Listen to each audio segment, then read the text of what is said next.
In the name of Allah, the most gracious and the most merciful, all praise be to Him who is the King of kings and Lord of lords. May all the blessings and bounties be on the holy soul of Holy Prophet Muhammad sallallahu alaihi wasallam. Listeners and viewers, Assalamu alaikum wa rahmatullah. As a student of social science, we often learn about the importance and impact of socialization on the life of human beings. Socialization is a lifelong learning process of various behaviors, attitudes, and skills that are necessary to survive in the society.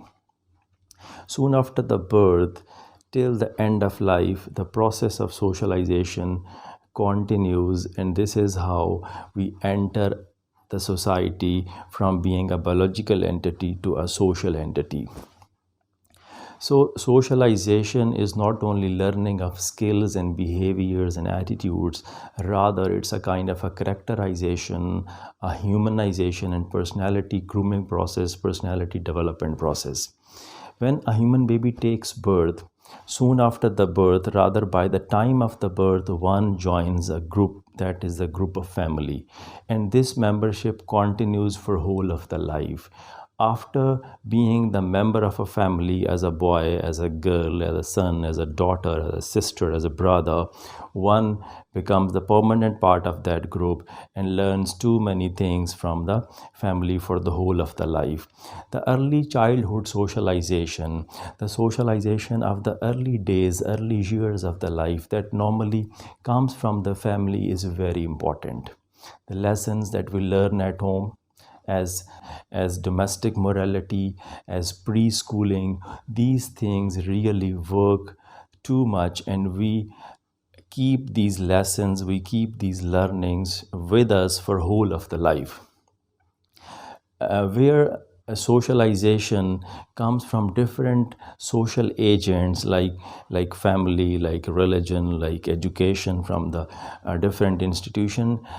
Sociologists believe that family is the most important, the very first group, the very first agent, and the most important and the most effective agent of socialization in one's life. The influence that family exercises, the kinds of things that we learn from the family, and the impact of family, the family members, the parents, family elders, siblings, and other relatives, from your extended family groups. They all work on the socialization, they all work on the training, coaching, mentoring, development, and humanization of all the children. And this socialization is not only for the early days, for the early years of life, rather it is for whole of the life. So on different stages of life we learn different lessons, different things from the family. But as a student, as I told you earlier, as a student of social science, I often wonder that there are certain gaps in our socializational patterns at home, in family.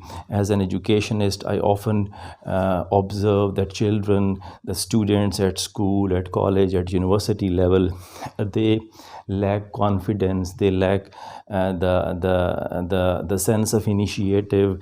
They don't take initiatives, they don't come forward, and they don't take the challenges, and they don't initiate any adventure in the life. They stay on the back burners, they stay on the back foot all the time. I see that in Asian society, particularly in the Pakistani society, this is very common. The rebuking and snubbing attitude of the parents is very common everywhere, both in urban, in rural, in educated, in uneducated family systems. We rebuke our children, we castigate them, we snub them, and we discourage them, and the word no is uttered for millions of the times, which our children listen from the parents, from the elders. And don't go that way, don't speak up this way, don't do that way, this is not good for you, you can't do that, it does not suit you, you will fail in doing that, you are too little to do these things. These are the normal sentences that our children, our youngsters, they have to listen, they have to face at home. What happens in the result, that they develop in confidence, they develop fear, they live under the clouds and the shadows of the fear all the time. And when they grow elder, when they grow old, they lack confidence, they lack strength, they don't take initiative. If we ask questions in the classrooms, and if we invite our children to do something special, most often they wait for the others. Who takes initiative? Let the others do first, then I will be doing. And this is how a silence prevails everywhere. No one is brave enough, no one is courageous enough to come forward to start these things. So this attitude and this behavior is actually coming from the family, and from the socialization patterns of the family. We inculcate fears, we inculcate inconfidence, we inculcate shame, and we teach them this thing, that you are not capable, you are incapable to do that, you are too young to do these things, you have to wait for some more time, for some years to be capable to do these things. So this is how they get suffocated, and they hold all the potential back, and they feel that no, they are not capable, they can't do this thing, they can't take initiative. Our parents don't believe in our talent, they don't believe in our potential. So these feelings, these kind of situations normally make the children slow learners, poor learners, and their abilities are not refined, their abilities and their talent is not explored, and resultantly they fail to be a good student, they fail to be a good professional, they fail to be a good citizen, they fail to be a good worker, and these things normally they come up. A very interesting story, once as a very interesting situation took place.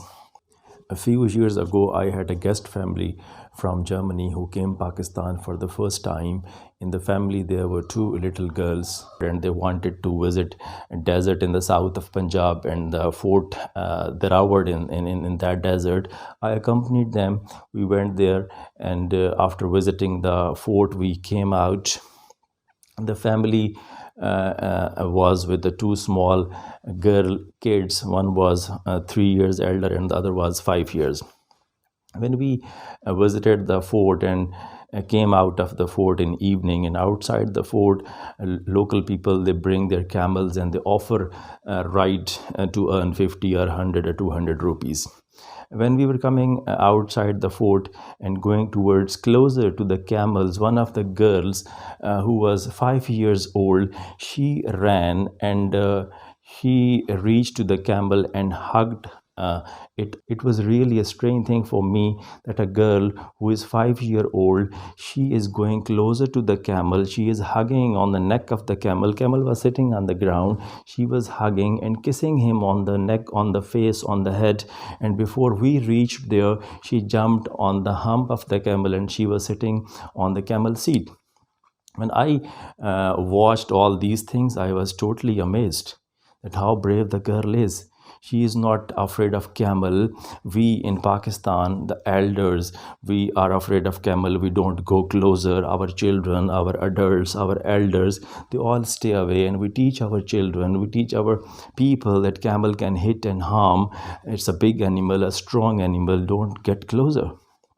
I asked her father that your girl is that much brave, she is that much confident, no fear, and now, right now she is sitting on the camel seat and enjoying the camel ride.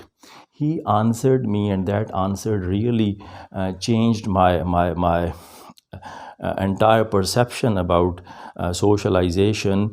He answered that we don't teach our children fears. This sentence really opened my eyes, that we in our society, we teach too much fear to our children, our kids. Fear of unknown, fear of taking initiative, fear of adventure, fear of doing something first, fear of being first in doing anything. So we teach too much fears everywhere. Fear of silence, fear of darkness, fear of loneliness. All the time we teach fears. Normally this is our practice. If a boy, a girl at home, a tender age boy, a tender age girl, like a few months, a year, 2 year, 3 year old, what the mothers do, if he or she is not sleeping at noon, at night, they strike and they bump the tables, the top of tables, the side of the bed, to create some sounds, to frighten them that some witch, some goblin is coming, and you better go to sleep. And the child gets intimidated and takes to the sleep. Later, the fear of unknown monster becomes the permanent part of his dreams. And these fears of Draculas, of goblins, of witches, which don't exist in this world, the fear gets deeply ingrained in the unconscious of the boy, in the unconscious of the girl, and for whole of the life, this fear grows. Where we teach the other fears, we are teaching fear of these things. And that person, the father of the daughter, he answered me that we don't teach our children fears. We teach them how to conquer the fear, how to overcome the fear. If something is stronger than you, bigger than you, then how to control that, how to overpower that. So we need to bring that thing in our parenting patterns. We need to teach our children confidence, help them, guide them, coach them. If they are doing something wrong, don't tell them that you are doing wrong.